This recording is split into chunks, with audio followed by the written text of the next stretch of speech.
Indian ഭരണഘടനയുടെ ശില്പി, അതായത് ഇന്ത്യൻ ഭരണഘടന തയ്യാറാക്കിയ വ്യക്തി ഡോക്ടർ ബി.ആർ. അംബേദ്കർ. എന്നാൽ ഇന്ത്യൻ ഭരണഘടന എഴുതി തയ്യാറാക്കിയ വ്യക്തി ആരാന്ന് ചോദിച്ചാൽ ഉത്തരം മാറും ഡൽഹിക്കാരനായ പ്രേം ബിഹാരി നരൈൻ. 1 രൂപ പോലും പ്രതിഫലം വാങ്ങാതെയാണ് അദ്ദേഹം നമ്മുടെ ഭരണഘടന എഴുതിയത്. ഇന്ത്യൻ ഭരണഘടനയുടെ ഒറിജിനൽ പ്രതികൾ 2 എണ്ണമാണ്. ഒന്ന് ഹിന്ദി ഭാഷയിലും മറ്റൊന്ന് ഇംഗ്ലീഷ് ഭാഷയിലും. 16 ഇഞ്ച് നീളവും 12 ഇഞ്ച് വീതിയുമുള്ള കടലാസിലെഴുതിയ കൈയെഴുത്തു പ്രതിക്ക് 251 താളുകളും 3.75 കിലോഗ്രാം തൂക്കവുമുണ്ട്.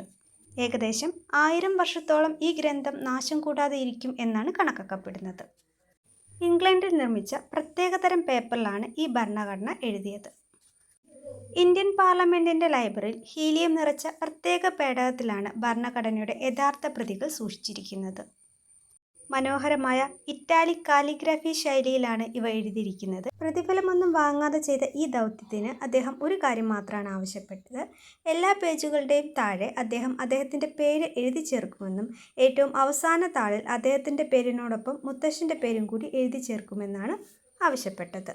നെഹ്റു ഇത് അംഗീകരിക്കുകയും ചെയ്തു.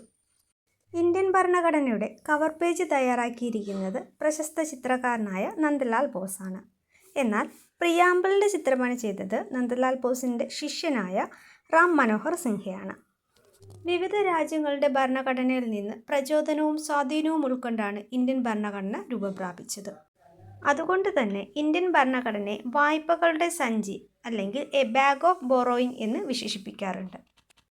11 പേജുകളിലായിട്ടാണ് ഭരണഘടനാ അസംബ്ലി അംഗങ്ങൾ ഭരണഘടനയുടെ അസൽ പ്രതിയിൽ ഒപ്പിട്ടിരിക്കുന്നത്.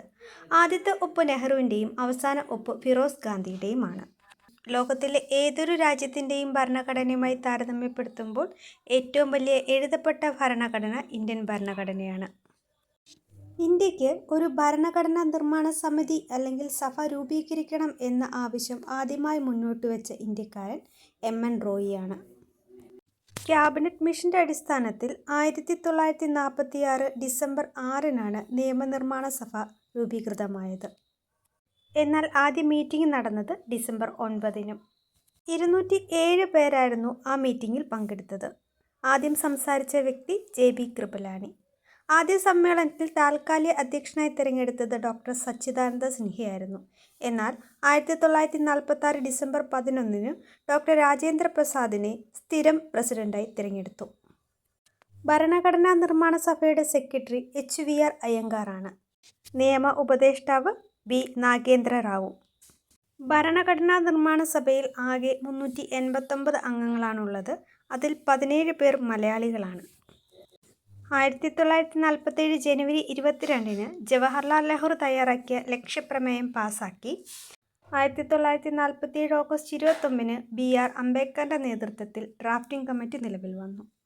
ഇന്ത്യൻ ഭരണഘടന തയ്യാറാക്കാൻ ഏകദേശം 2 വർഷവും 11 മാസവും 17 ദിവസവുമാണ് വേണ്ടിവന്നത്.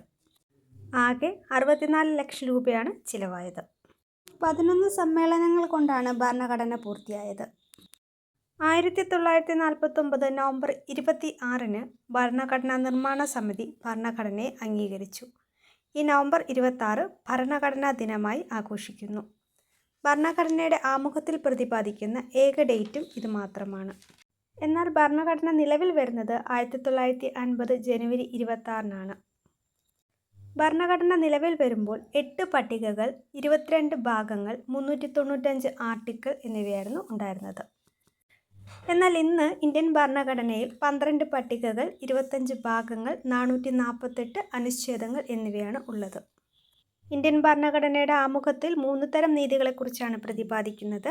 സാമൂഹിക, സാമ്പത്തിക, രാഷ്ട്രീയ നീതിയാണ് അവ. ആമുഖത്തിൽ തന്നെ പരോക്ഷമായി പ്രതിപാദിക്കുന്ന 2 വിപ്ലവങ്ങളാണ് റഷ്യൻ വിപ്ലവവും ഫ്രഞ്ച് വിപ്ലവവും.